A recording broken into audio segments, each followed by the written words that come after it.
안녕하세요. 부산부동산 스터디입니다. 10월 7일 1일 브리핑 해보도록 하겠습니다. 부산 아파트 오지게 하락할 것이 눈에 보인다.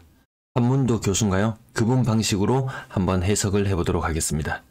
퍼펙트 스톰은 아무것도 아닌 오륜 스톰이 대기 중이다. 자, 퍼펙트 스톰은 뭐 별것 아닌 것 같은 태풍 하나가 또 다른 자연 현상과 만나면서 아주 괴력적인 그런 위력을 발휘하는 것을 퍼펙트 스톰이라고 하죠. 아마 경제 뉴스를 접하시는 분들은 저 퍼펙트 스톰이라는 단어를 한 번쯤은 접해보셨을 거예요.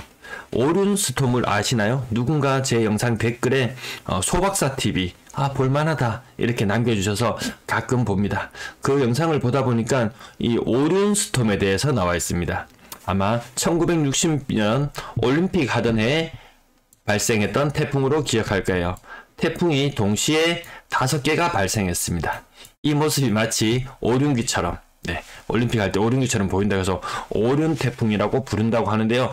우리 지금 이 한반도 전 세계적으로 굉장히 많은 위기들이 지금 도사리고 있다. 지금 결코 쉬운 상황이 아니다. 근데 정말 댓글 보고 빡쳐가지고요. 제목을 조금 자극적으로 달아봤습니다.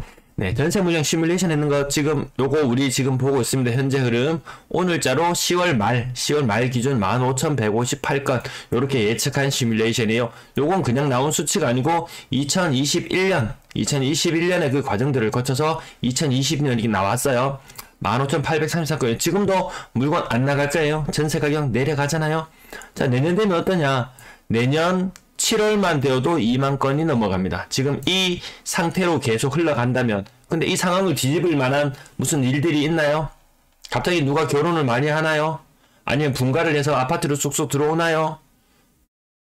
그런 일 없잖아요. 지금 이 흐름 이어갈 수도 있습니다. 연일 중앙 언론에서는 부산의 빈집에 대해서 아니면 청년층 이탈에 대해서 계속해서 다루고 있습니다. 부산은 그런 곳입니다. 2050년이 되면 지금 현재의 대구 정도 인구 수준밖에 되지 않는다. 부산과 대구의 경제의 활력 얼마나 차이 나나요? 인구 빠져나가는 현상 무섭죠? 전세 매물 늘어나는 거 무섭죠? 무서운 현상들 많거든요. 앞으로 다가올 현상들. 오륜스톰 다시 한번 요런 시절이 있었다. 얼마 전에 태풍 2개가 만나서 우리나라에 와서 많은 피해를 입히고 간 적도 있었죠. 자, 태풍 자연재해뿐만 아니고 또 많은 위험들이 있습니다. 자, 한문도 교수가 들고 나온 자료예요. 주택 구입 부담 지수라는 것입니다. 요 계산하는 식 같은 것들은 제가 이미 기존 영상에 한번 다뤄드린 적이 있었고요. 아마 추후에 한번 더 심도 있게 한번 더 다뤄드릴 예정입니다. 자, 한문도 교수는 어떻게 주장하느냐? 120까지 내려올 것이다. 주택구입 부담지수가 120까지 내려올 것이다. 이거 사실 주택구입 부담지수 이거 서울 언론에서만 이야기를 해주지 부산 사람들은 그게 뭐지? 우리는 좀 알 수가 없나라고 싶어도 아무도 이야기를 안 해줘요. 하지만 제가 이야기를 해드릴게요. 자, 120 수준까지 떨어질 것이다. 왜? 요 오르락 내리락 했는 요 평균치를 찾아서 이쯤이 좀 균형된 가격이다. 이렇게 생각하는 것 같아요. 주택구입 부담지수 100이라는 의미는 자기가 받는 월급에 세금을 제하지 않은 상태에서 그 상태에서 월급의 25%를 주택을 구입하는데 돈이 들어가면 주택구입 부담지수 100이라고 합니다. 물론 중위가격의 아파트예요. 중위가격의 아파트. 부산의 중위가격 아파트 한 3억 3천만원, 3억 4천만원 요 정도 수준 되는 것 같아요. 3억 4천, 3.4억짜리 주택을 요건 나중에 세부적으로 알려드려도 되는데 3.4억짜리 주택 정도를 구입하려고 하는데 원금과 이자 물론 여기에서 3.4억을 온전히 다 대출을 하는 상태는 아니고요. 이 중에서 약 한 48% 정도 대출을 낸다. 그 대출 내면 얼마인가요? 대충 50%에도 대충 한 1.7억 정도 대출 내서 이것이 원금과 이자를 서로 계산했을 때 25% 정도를 내는 것이 100이에요. 서울은 지금 50%예요. 서울의 중위가격의 아파트 10억이 무너졌다 이런 이야기도 나오는데요. 자기 월급 받은 것에 절반을 내야 됩니다. 근데 사실 월급이라는 것이 거기에서 세금이나 이것저것 공제하고 나면은 온전한 월급 그 덩어리 통째로 받는 건 아니잖아요. 그것까지 계산하면은 사실상 서울 사람들이 집을 구입하려면은 원리금을 갚는 것이 월급의 절반이 아니고 거의 70% 정도 수준까지 됩니다. 사실상 집을 사는 것이 어려운 것이다. 그래서 서울 요즘 많이 하락하고 있죠. 이 사람 한문도 교수 정말 잔인하게 잡았습니다. 기준치를 120에 잡았습니다. 저는 조금 더 써서 요렇게 추세선을 그려서 요 정도를 그려서 여기까지 떨어지겠거니 했는데 한문도 교수는 더 많이 떨어진다고 합니다. 자, 부산 여러분 주택구입 부담지수 본 적 있으신가요? 자, 빨간색 선 요게 지금 부산의 주택구입 부담지수입니다. 아마 서울처럼 선을 그어본다면 아마 60쯤에 선이 대충 걸릴 거예요. 요 정도. 저는 그래도 계속 주택에 대한 구입에 대한 부담, 아파트 가격은 올라가고 우리 소득은 그만큼 올라가지 않는 상태이기 때문에 요 살색의 추세선을 그려봤어요. 요 추세선을 그려보면은 얼마가 나오느냐? 68. 그럼 현재 부산의 주택구입 부담지수는 얼마냐? 84.9입니다. 84.9. 84.9에서 68까지 떨어질 수 있다. 그러면 얼마, 몇 퍼센트인가요? 28이 16. 20%? 20%? 네, 20%가 조금 더 떨어질 것 같은 그런 느낌이죠. 아무리 안 떨어져도 요까지는 떨어진다. 근데 항상 이 움직임이라는 것이 이 추세선을 상하로 갑니다. 미nsky 모멘트 차트 이런 거 보셨을 거예요. 아마 올라가다가 다시 현실 부정을 했다가 다시 꺾이는 현상. 그 다음에 여기 과매도 구간을 거칩니다. 과매도 구간을 거치고 나서 다시 가격이 재차 올라가는 그런 현상을 보이죠. 자, 꿀렁꿀렁 이 추세선을 위아래로 움직입니다. 그 말인즉슨 이 가격이 지금 내려오는 가격이 여기에서 멈출 것이냐, 딱 멈추고 다시 재차 상승을 할 것이냐, 그게 아니라는 거죠. 그러면 밑으로 더 많이 떨어졌다가 다시 반등할 것이다. 그래서 많이 떨어지면 최하단은 58까지 떨어진다고 봅니다. 현재 85 정도에 이르는 주택구입 부담지수가 58까지 떨어진다. 이거 어느 정도가요? 30% 이상 하락입니다. 30% 이상 하락. 30% 이상 하락을 염두에 둬야 된다. 그리고 요것도 제가 칸수를 일일이 세웠어요. 위로 올라가는 거 몇 칸. 위로 이 추세선에서 위로 몇 칸이 올라갔으니까 아래로도 추세선 몇 칸까지 내려올 것이다. 최고 30%까지 떨어질 수 있다. 요렇게 지금은 해석하고 있습니다. 별로 안 떨어지네 이런 느낌 가질 수 있어요. 사실 더 많이 떨어집니다. 왜? 금리가 올라가면서 집값은 그대로 고정되어 있더라도 금리가 올라가는 그 자체만으로도 주택구입 부담지수는 올라가거든요. 그러면 사실상 집값은 훨씬 더 많이 떨어져야지 이 균형점을 찾아가게 될 것이다. 사실 이거 데이터 일일이 제가 금액 다 넣어서 이 모든 데이터들 뭐 DTI라든지 그 다음에 월급을 얼마 받는지 소득은 얼마나 되는지 현재 한국은행에서 발표하는 신규 주담대 얼마인지 그리고 뭐 LTV 계산해놓고 주택구입 부담지수를 산출해내고 소득 대비 얼마만큼을 집값에 쏟아부어야 되고 월 상환 금액을 얼마인지 이 모든 것들을 다 계산해서 이렇게 표를 다 계속 만들고 있어요. 그냥 전 조용히 그냥 차트 숫자만 읽어드리고 싶어요. 조용히. 앞에서 보셨던 이 엄청난 전세 물량 내년 되면 2만 건, 내년 후반 되면 2만 5천 건까지도 치솟을 수도 있는 이 엄청난 물량, 그리고 이 주택구입 부담지수 역대급으로 높아진 이 주택구입 부담지수 세계적으로 집값이 20% 30% 폭락한다고 이야기하는데 사실 그거보다 충격은 훨씬 더 심합니다. 그럼 이런 일이 과거에 없었느냐? 과거에 늘 있어 왔어요. 이런 큰 조정들 늘 있어 왔습니다. 이거 지금 자료를 계속 만들고 있는데 좀 천천히 좀 공개를 해드릴까 싶었는데 저를 자꾸 자극하시면 솔직히 제가 그냥 가격만 계속 읽어드리잖아요. 한 번만 더 항변할게요. 서울 사람들 막 뉴스에 나와서 누가 집 샀냐고, 누가 집 싸게 팔았냐고 막 난리를 치잖아요. 그래서 막 그 뒤조사하려고 난리를 치잖아요. 그럴 시간에 저한테 와가지고 이렇게 공격하면은 저는 이런 차트들 여러가지 앞으로 일어날 수 있는 차트들 오륜스톰 그리고 엄청난 전세 물량 치솟을 대로 치솟은 주택구입 부담지수 아니면 인구 추이 미분양 추이 할 게 너무 많아요. 너무 다룰 게 너무 많아요. 그래서 저를 공격하는 사람하고 같이 해서 같이 여기서 이렇게 할 시간이 없어요. 그래서 가급적이면 그냥 조용히 가시던 길 가주시고 필요한 자료가 있으시다 하시면은 우리 서울에는 그런 뉴스가 나오던데 우리도 그런 자료를 한번 우리 지역 현실에 맞게 맞춰서 한번 살펴볼 수는 없을까? 좀 이렇게 뭔가 좀 발전적인 그런 글들을 남겨주시면 더 좋을 것 같아요. 그냥 조용히 실거래가나 그냥 읽게 내버려 두셨으면 좋겠습니다. 제가 뭐 가격 조정하는 것도 아니고 뭐 방송에서 여러 차례 이야기했지만 저 주택 투자 투자 절대로 안 합니다. 투자 절대로 안 합니다. 그냥 관찰자의 입장에서 그냥 이야기하는 거예요. 저는 뭐 임대인의 편도 아니고 임차인의 편도 아니고 다주택자의 편도 아니고 무주택자의 편도 아니고 그냥 가격이 흘러가는 대로 그 흐름을 읽어 드리는 거예요. 구독, 좋아요 아직도 안 하시는 분 안 계시겠죠? 네. 매도 물량, 임대 물량 보시겠습니다. 자, 매도 물량 요렇게 추세가 늘어나는 모습 있잖아요. 그러면 늘어날 것이다 이야기를 해요. 줄어들면 줄어들었네 이야기를 해요.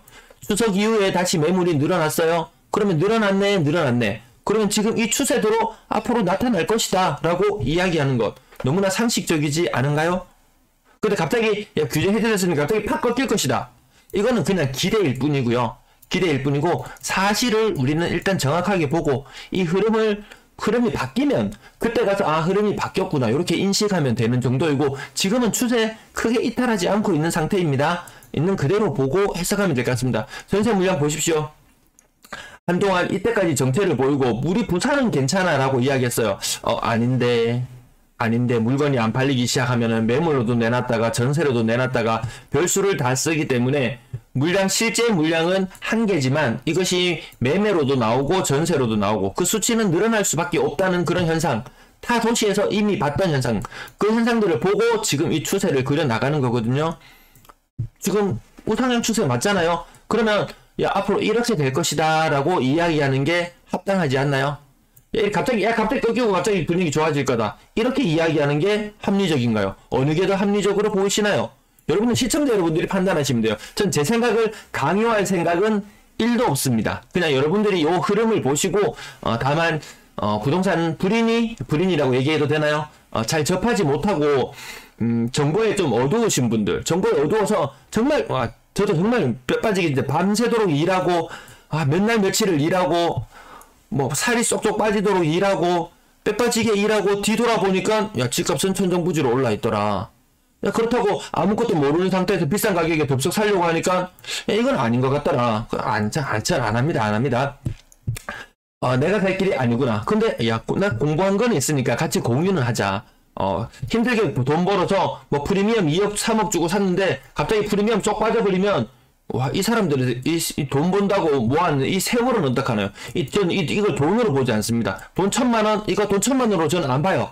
이거 한 사람의 인생에서 1년이라는 시간으로 봅니다. 네, 왜 그렇게 보느냐?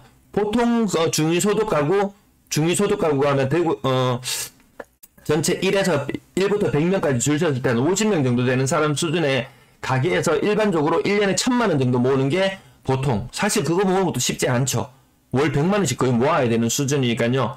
그러면 2,000만원 프리미엄 2억 주고 샀는 거 한 방에 2억을 날려버리면은 그 사람의 인생이 20년이 날아간다고 저는 이런 식으로 해석을 해요.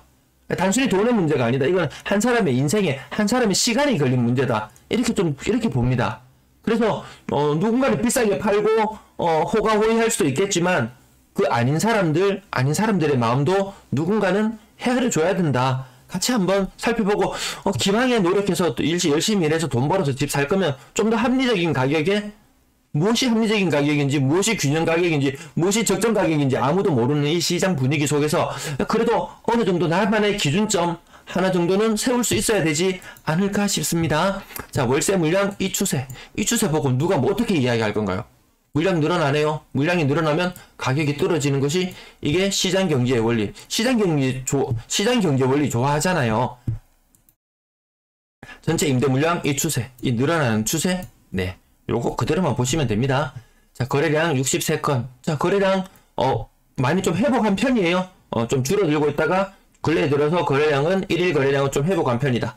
대연 롯데 캐슬 레전드 오늘 거래 한 건 더 추가로 신고되었고요. 신고가 비율은 10% 정도 되는 상태. 그러면 일별 거래량은 47건.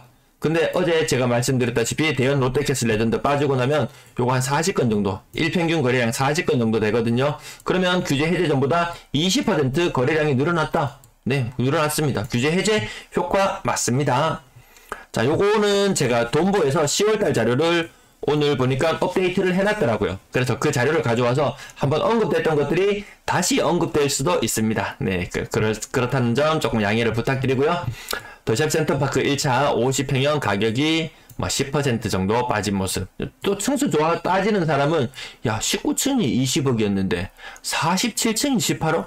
야 그럼 이거 훨씬 더 많이 빠진 거 아니야? 47층이 18억이 거래되었다면 야 그러면 19층은 얼마짜리야? 16억이나 되겠나? 이렇게 느끼면서 야, 실질 가격 하락률은 20% 되는 거 아닌가? 이렇게 뭐 세부적으로 다 따질 수도 있어요. 근데 아파트가 한두 개인가요? 아파트가 한두 개 아니죠. 그 다 따질 필요는 없어요. 특히나 또 관심 있는 지역들이 있으면 그런 식으로 따져보는 것도 하나의 방법은 될 수 있습니다. 자, 남천동 3위 빛이 지난번 신고됐던 건수 마찬가지로 한 건 더 이렇게 신고되어 나타났는데요. 줄줄이 나타나는데 가격 빠집니다. 몇 퍼센트 정도 빠졌나요? 20% 이상? 한 25%? 한 25% 정도 요 정도 빠지는 모습. 재건축 사실 힘받기 힘듭니다. 네. 자, 대형 롯데캐슬 레전드 지난번에 언급해 드렸던 것 같고요. 해운대 힐스테이트 위브도 언급해 드렸던 것 같고 대연자이도 언급해 드렸었죠. 네. 다음 명지 대방 노블랜드 요 평수에 따라서 조금 차이는 있죠. 어떤 거 많이 갔던 거 10억 이상 갔던 것도 있잖아요. 그래서 야 제가 뭐 한 6점 몇 억에 거래되는 현상이 나타나면 야 고점 대비 많이 빠졌네요 라고 이렇게 이야기를 말씀드린 적이 있을 거예요. 야, 니는 그것도 모르나? 뭐 15층인가 19층인가 그건 특수한 층이잖아 라고 이야기했지만 자 그러면 7억 4천까지 갔던 것이 5억 4천으로 빠졌다. 요것도 또 다른 또 이유거리를 만들어낼 수도 있지만 이 20이라는 숫자 20% 하락하는 이 숫자 흔히 보시는 숫자잖아요. 아 여기 나왔네요. 명지 대박 노블랜드 밑에 있네요. 10억 5천까지 갔던 거. 요 타입의 차이였어요. 타입의 차이 10억 5천까지 갔던 것이 5억 3천. 야 우리는 빠지는 숫자만 보자. 얘는 몇 퍼센트인가요 그러면? 요 일단 이렇게 쓰고 지나갑니다. 아니면 또 지나치게 많이 이렇게 낙폭이 크거나 하면은 분명히 아실 만한 분들은 또 뒷조사를 해보시면 세부적인 내용은 알 수가 있으니까요. 명지 중흥 S클래스 에드오션 가격 거의 30% 가까운 하락? 30%는 안 되지만 대략 30% 정도. 자, 그 다음 10월 달에 신고됐던 건수는 조금 지나갈게요. 제가 중복으로 말씀드리는 부분이 생길까봐 9월 달 거래 건수 살펴보시면 한 10%, 뭐 생각보다 조금 가격이 올라가네. 10% 요 가격대 물건들 생각보다 20% 이상 빠지는 거래들이 많이 있었어요. 밑에 바로 아래 보시면 자동의 상록 아파트처럼 20% 정도 빠지는 현상이 있었다가 이거 규제 해제 이후의 거래건들인데 규제 해제하고 나니까 확실히 가격이 그래도 조금 더 올라가는 느낌이 드네 라는 거 아마 여러분도 느끼실 거예요. 근데 이게 거래량도 게 별로 안 살아나네, 가격도 별로 생각보다 많이 안 사네, 이런 느낌 가지시면 다시 떨어진다는 부분 어제 한번 말씀을 드렸었고요. 자, 나머지 뭐 20% 정도 하락하는 거, 그리고 9월달 분만 살펴볼게요. 보합 정도 수준. 생각보다 3억대의 아파트, 요런 아파트들 가격이 많이 안 떨어진 상태로 거래가 됐다. 제 10%가 하락하지 않은 상태로 거래가 제법 미뤄지더라. 자, 그 다음 9월달 거래 모두 다 규제 해제 이후의 거래들 요 건수만, 요건 아니네요. 제일 밑에 건 빼고 한번 살펴보면 그래도 규제 해제 이후에 20% 빠지는 것도 있고 10% 빠지는 것도 있고 거의 한 25% 빠지는 것도 있고 제각각이더라. 규제 해제 전과 후가 그렇게 큰 차이가 느껴지진 않는다. 근데 좀 지나면 그 차이가 느껴지실 거예요. 자, 확실히 분위기가 좋아지려면 건당 거래 대금이 우상향해야 된다고 말씀드렸는데 아직 거래 건수가 많지는 않지만 어쨌든 이 10월에 거래라는 것들은 규제 해제 이후의 거래인데 가격이 싼 아파트들만 거래가 이루어지고 있는 모습들 계속 보시고 계십니다. 거래량 3,000건이 하면 아니야, 아직 아니야, 들어갈 때 아직 아니야. 6억 이상 거래량도 300건이 덜 돌파하지 않는다면 6억 이상 거래 비중 요 정도에서 정체되고 있는 모습이고요. 분양권 9건의 거래가 있었고 그중에 가격들을 살펴보시면은 자, 많이 떨어진 건 고점 대비 부산 오션시티 프로죠. 워낙 자주 언급되니까요. 고점 대비 2억 정도 빠진 모습. 여기 신규 거래도 있습니다. 신규 거래도 있고 아니면 억 단위로 빠지더라. 이게 마지 1억 3천이죠. 제가 아까 한 사람의 인생으로 봤을 때 이 1년에 1,000만원 모으는 이 중위소득 가구의 모습을 봤을 때 누군가가 5억 3천에 잡았는데 야, 실거래 가격이 거의 4억 정도의 가격이 이루어졌다. 1.3억이면 이거 한 사람의, 한 가구의 인생에 이 13년의 세월이 좀 그렇습니다. 네. 많이 빠지는 거 1억 8천, 2억 2천, 2억 2천, 2억 2천. 고점 대비로 이렇게 빠지는 거래들이 많이 나타난다. 뭐 떨어지는 가격 보면 마음이 편할 수는 없겠죠. 그러면 이거 팔았는 사람한테 가서 왜 팔았냐고, 왜 싸게 팔았냐고 한번 물어보세요. 네. 전세 거래량 105건 중에서 신고가 건수 세기가 좀 애매합니다. 요즘 집계치가 좀 애매해서 다만 거래량이 좀 줄어들고 있는 요 흐름만 살펴보시면 되고, 아무튼 요 날짜별로 보시면은 휴일이 3일이나 있었음에도 불구하고 10월의 거래량 현재 많다. 지난달에 같은 날짜에 보면 휴일이 하루 더 적었음에도 불구하고 190건이었는데 지금 전세 거래 그래도 꽤 제법 신고되고 있는 것으로 우리는 알 수 있습니다. 늘어나는 건 늘어난다. 줄어드는 건 줄어든다. 그렇게 이야기하면 됩니다. 자, 고점 대비의 가격 차이. 자, 10월달 거래 제가 며칠 언급을 못 드렸었죠. 10월 거래만 오늘 앞부분에 지금 포진해 있는데 제가 얼마라고 말씀드렸나요? 60% 정도. 최고가에 요 가로 쳐져 있는 부분 있죠. 최고가 대비 60% 정도면 임대인이나 임차인이나 같이 괜찮다. 지금 전세금 많이 받아놔도 지금 위기 아니다. 일단 한숨을 돌렸지만 또 2년 후에 어떻게 될지 또 다른 위기가 다시 기다리고 있는 정도다. 위기의 이연이라고 말해야 될까요? 네, 위기의 이연, 지연, 뭐 그중 이연이라고 말하는 게 조금 더 적절할 것 같네요. 각 단위로 하락하는 것만 확인하고 지나갈게요. 2.2억, 1억, 3.5억 이런 식으로 한번 확인하고 지나갔고요. 그 다음 지금 신고 안 돼야 될 것들도 거래가 되는데 뒤늦게라도 신고하는 게 옳습니다. 신고하는 게 옳습니다. 1.3억, 1억 요렇게 택도 없는 요렇게 너무 싼 전세 요런 거는 좀 굳이 참고를 안 하셔도 된다. 네. 그 다음 1억. 10월 들어서 오히려 전세가가 덜 빠지는 느낌? 언젠간 다시 위기가 찾아올 수 있다는 부분. 오히려 지금 매도 한 대 맞고 일단 돌려주고 나가는 것도 하나의 방법입니다. 아마 일부 지금 역월세를 고민하고 계신 분도 계시리라고 알고 있습니다. 네. 그 보증금을 돌려주려고 대출을 내려고 하니까 여기저기 막 물건 산다고 대출 이미 기존 대출이 있는 상태에서 또다시 대출을 내려고 하니까 이게 거기에 DSR에 걸려서 자금 전세 대출 한도에 걸려서 더 이상 대출이 안 되는 그런 상황이 있더라고요. 그리고 또 어떤 문제가 있냐면 A라는 사람이 B라는 아파트에 입주를 하려고 이렇게 B 두 개의 주택을 가지게 된 거예요. 신축 분양권을 샀다가 얘는 근데 지금 일부 아파트들 DSR 규제 안 받고 대출 빵빵하게 나오는 아파트들 아직 있어요. 아직 있어요. 은행이어서 어떻게 다룰지는 모르겠지만 아직 일부 있습니다. 그 대출 빵빵하게 나와서 괜찮아요. 그래서 요거는 큰 문제가 안 돼요. 규제 해제가 되면서 요 부분 많이 해소가 되었습니다. 근데 웬걸 A 주택에 대한 여기에 대출이 걸려 있다든지 하면은 이게 또 문제가 되는 거예요. 그래서 이런 부분들 반드시 은행 창구 지금 대출 창구 한산하거든요. 미리 가셔서 좀 상담도 받아보시고 나의 대출 한도는 얼마나 나올 것인지 금리는 어떨 것인지 한번 알아보시면 괜찮으실 거예요. 은행을 뻔질나게 이렇게 좀 드나들다 보면은 그때의 시장 분위기를 알 수 있잖아요. 사람들이 주택을 구입하기 위해서 막 줄을 잔뜩 서 있어요. 그래서 은행마다 점점 해가 갈수록 대출 창구에 개수가 점점 늘어났죠. 대출 상담하는 곳이 늘어났죠. 그래서 일반 업무를 보러 가면은 생각보다 저렇게 많은 은행원들이 앉아 있는데 내 업무를 이렇게 빨리 안 봐준다 말이야 라는 느낌이 들 정도로 대출 창구가 많이 늘어나 있는데 아마 여러분들 거기에 많이 줄 서는 것도 많이 보셨을 거예요. 그리고 시간이 가면 갈수록 사람들이 대출을 받기 위해서 많이 가지 않는다. 그리고 대출을 받기 위해서 상담하고 나오는 사람의 표정이 어두운 것까지 한번 살펴보신다면 야, 대출 한도가 이게 무섭구나. 대출 총량 규제, 일본의 부동산 시장을 무너뜨렸던 그것 바로 대출 총량 규제거든요. 여러분들의 대출도 지금 얼마나 줄어들었을지 모릅니다. 전세 가격 거래량이 줄어드는 가운데 3억 미만의 비중은 올라갈 거고 4억의 흐름은 내려오고 있고 올라가고 내려가고 이 정도는 정말 수치를 해석하지 못하더라도 이 그래프가 이게 올라가는지 내려가는지 요것만 보면 되거든요. 요것만. 자, 월세 거래량도 내려오고 있어요. 자, 요런 흐름만 보셔도 충분하다. 자, 평균 월세 보증금 올라갔다 월세 경쟁이 좀 치열해지면서 올라갔다 인정. 자, 근데 월세가 또 계속 올라갔다 인정. 올라간 데까지 인정했다가 떨어지니까 인정하지 못하는 분들 계시죠? 요렇게 변곡점들, 꺾이는 지점들 한 번씩 확인해 보실 필요는 있고요. 임대 거래량 전체적으로 감소하는 모습, 요것도 요 흐름만 보면 되죠. 이게 올라가는지 내려가는지. 네, 오늘 방송이 좀 길어졌네요. 시청 감사합니다.